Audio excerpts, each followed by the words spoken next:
Alors d'atteindre, c'est d'abord l'histoire du jeune Victor à Hambourg en 1947, qui erre comme ça et qui survit dans les ruines de cette ville dévastée après la guerre, qui va rencontrer Nina, une jeune fille à peu près de son âge.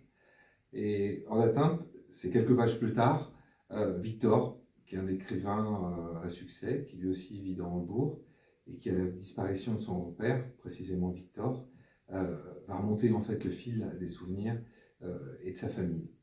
Et en fait, euh, ces deux personnes sont connectées car Victor va être en lien et voisin d'un personnage absolument abominable qui est le personnage réel de ce livre qui s'appelle Horst Schumann.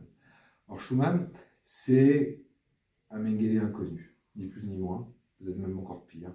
C'est quelqu'un qui est coupable de dizaines de milliers de morts. Et la singularité de ce personnage que j'ai trouvé, qui n'a jamais été condamné, et que j'ai retrouvé en Afrique, ce SS qui a sévi à Auschwitz, eh bien, c'est que après-guerre, il a été un véritable passe-muraille. Il a échappé au Mossad qui le poursuivait, et depuis, on le retrouve, mais vraiment dans le tréfonds d'Internet. Donc ça, c'est une vraie révélation du livre. Et moi, pour raconter son histoire, j'ai besoin d'un vrai dispositif narratif et d'un roman. Et donc, on va plonger dans cette famille, celle d'un petit-fils et de son grand-père, avec les femmes qui les entourent et qui ont un rôle extrêmement important dans cette histoire.